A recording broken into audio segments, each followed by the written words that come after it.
నిజానికి Allu Arjun press meet వద్దని చిరంజీవి స్వయంగా చెప్పినా వినలేదనేది బయట టాక్.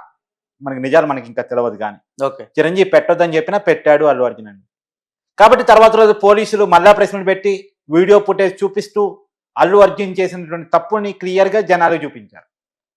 తప్పని పరిస్థితుల్లో అల్లు అర్జున్ ఇరక్కపోయిన తర్వాత సినిమా పెద్దలకి తెలంగాణ ప్రభుత్వం గుర్తొచ్చింది, తెలంగాణ ముఖ్యమంత్రి రేవంత్ రెడ్డి గుర్తొచ్చాడు. ఈ 1 year కాలంలో ఎప్పుడూ కలవలేదు. ఇవాళ ఎందుకు కలిశారు? సినిమా వాళ్ళ అవసరాలు గుర్తొచ్చాయి కాబట్టి, సినిమా వాళ్ళ మీద వరుసగా కేసులు నమోదవుతున్నాయి కాబట్టి, ఓ స్టార్ హీరో అరెస్ట్ అయ్యాడు కాబట్టి, ఇవాళ అల్లు అర్జున్ అరెస్ట్ అయ్యాడు కాబట్టి సీఎం రేవంత్ రెడ్డి తెలంగాణ ప్రభుత్వం గుర్తొచ్చింది. కానీ నిజంగా సినిమా సమస్యల మీదే కలిసి ఉంటే ఎప్పుడో కలిసి ఉండేవాళ్ళు. ఇవాళ సీఎం రేవంత్ రెడ్డి కూడా ఆ విషయాన్ని గమనించి గట్టిగా సినిమా పెద్దలు క్లాస్ తీసుకున్నాడు.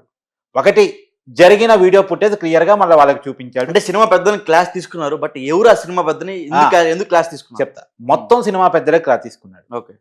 అలానే ప్రత్యేకించి అల్లు అరవింద్ని సీఎం రేవంత్ రెడ్డి ఒక విషయం అడిగినట్టు తెలుస్తోంది.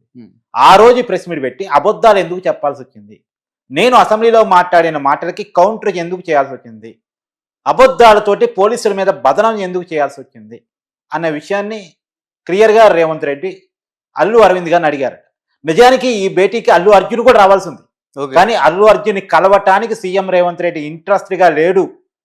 నేను కలవను అని దిల్రాజుకి చెప్పడం వల్లే అల్లు అర్జున్ ఆగిపోయాడు అనుకుంటుంది మనకి తెలుస్తున్న సమాచారం. అంటే అదేనా లేకపోతే లాపరంగా ఏమన్నా వస్తుందని ఆగిపోయారు? అసలు లాపరంగా అనేది అది ఒక అంశం కావచ్చు, కానీ అది కాదు మెయిన్గా. అసలు కలవటానికి సీఎం రేవంత్ రెడ్డి ఇంట్రెస్ట్గా లేడు అనేటువంటిది మనకు అంతున్న సమాచారం. ఓకే.